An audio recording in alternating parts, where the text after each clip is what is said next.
Okay guys, before I start, I have 3 babies in this house, so if you hear any crying or anything, don't worry about it. They're okay, and I'm a good mom, so there's that. The only way I'm able to do this video is kind of with a PowerPoint to kind of show you the pictures, because I'm doing this on my phone, so wish me luck.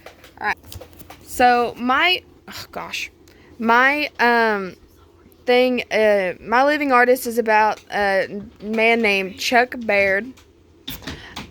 He was born February 22nd in 1947. He was born deaf.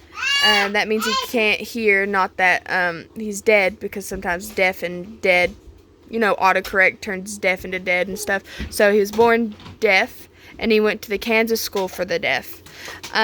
When he graduated there in 12th grade, he went to Gallaudet University.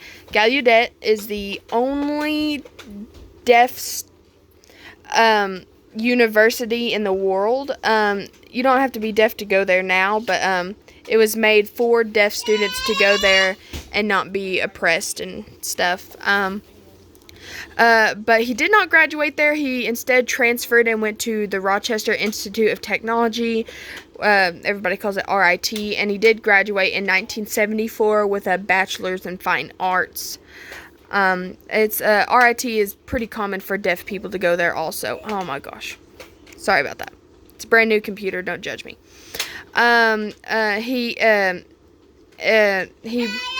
He started painting sets at the National Theater of the Deaf, but he didn't actually join the theater until 1980, and so he was just chilling there, painting sets and stuff. And then he finally joined in 1980, where he became the set designer, because, they liked his painting so much. And then he was also an actor in his free time. At the World Federation of the Deaf Conference, he had his first showing in 1975, so that's where he became really open with his art. These are some of the images we have of his paintings. So, for example, this one. This is the sign for. This is the sign for color. You can see this as whale. The sign for rhino. Sunrise. My other arm would be underneath this, and we'd go like this, like the sun's going down and up and stuff. And alligator, you're just your 2 hands doing that. So that's kind of what's about his artwork here. We have the whale, and we have rhino, and we have an alligator or a crocodile. Don't judge me, I'm not a science major. And this is a real pretty one, sunrise. And back to the color one. Raising up with deaf people, I understand that that's the sign for color, but it kind of brings out the sign for color because it's also the fingers, dadgummit, are in color. So I thought that was pretty cool. But more importantly, this is a really intriguing image that I have found that he has done. This painting, as you can tell, there's people in the background right here. They have distorted faces. So this is a family that doesn't sign. And so this kid down here is deaf. And so he signs and everything. But the people in his family don't. And so that happened a lot with deaf kids with deaf families with parents and stuff that could hear.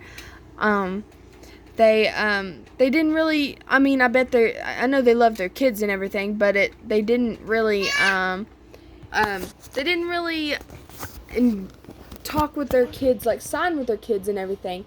And so in the image, the kid at the bottom looks like a dog, because about all they would get is good girl, a pat on the head. And so that's how he felt, in some of, probably not him, but other deaf people would feel, because they weren't, treated the same as others. Like, they weren't included in conversation because people didn't sign and everything.